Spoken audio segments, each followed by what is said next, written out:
नमस्कार, मैं हूं जूही वर्मा। राजस्थान की सियासी उथल-पुथल फिर दिल्ली दरबार में दस्तक देने लगी है। इस बार मामला प्रियंका गांधी के दरबार में है। मामला कुछ यूं है कि सचिन पायलट गुट के एक विधायक रमेश मीणा वापस अशोक गहलोत गुट पर, अशोक गहलोत सरकार पर कुछ आरोप लगा रहे हैं और आरोप थोड़े संजीदा किस्म के हैं। आरोप यह है कि रमेश मीणा ने कहा है कि गहलोत सरकार में दलित विधायकों को बात रखने का मौका नहीं दिया जा रहा और सारे जो फसाद की जड़ है वो एक सवाल है जिसे रमेश मीणा सदन में उठाना चाहते थे, लेकिन उस वक्त माइक ने काम नहीं किया। रमेश मीणा की आवाज पूरे सदन को सुनाई नहीं दे सकी। ये मामला कुछ भ्रष्टाचार से जुड़ा हुआ था। अस्पताल की जमीन आवंटन को लेकर ये मामला था, जिसमें रमेश मीणा ने कहा कि जब विधायक को बोलना होता है उसे उस तरह की सीट दी जाती है जहां पर माइक नहीं होता या काम नहीं करता।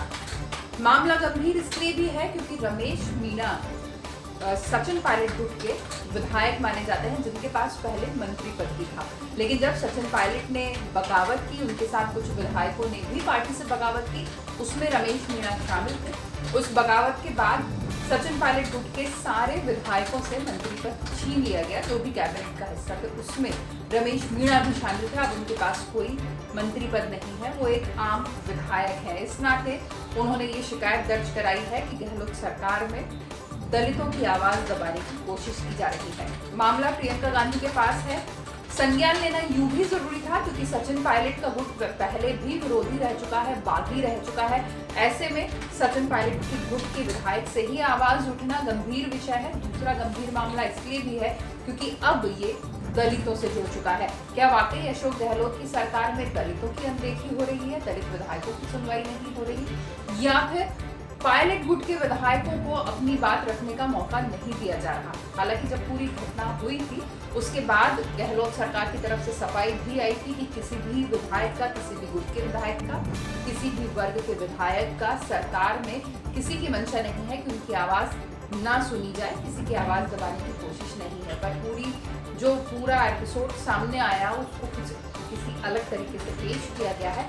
अब प्रियंका गांधी को फैसला लेना है कि वो इस मामले में क्या करती है। पर फिलहाल ये साफ नजर आ रहा है कि सचिन पायलट गुट के जो विधायक हैं वो अब शांत बैठने वाले नहीं है, खासतौर से तब तक जब तक दोबारा या तो उन्हें गहलोत सरकार में मौका नहीं मिलता या फिर सचिन पायलट को दोबारा कोई ऐसा ओहदा नहीं मिलता जिस पर वो पहले काबिज थे। जैसे वो उप मुख्यमंत्री थे राजस्थान के और उनके पास मध्य प्रदेश कांग्रेस का अध्यक्ष पद भी था। ये दोनों ही पद बगावत के बाद छीन लिए गए। उसके बाद लगातार पायलट गुट की कोशिश अब ये है कि जब सब कुछ सामान्य हो चुका है तो उस गुट के विधायकों को मंत्री दर्जा मिले और सचिन पायलट को भी कोई बेहतर ओहदा मिले। इसकी कोशिश जारी है और ये संभावनाएं भी नकारी नहीं जा सकती कि ये बगावत उसी कोशिश का कोई हिस्सा हो। नमस्कार।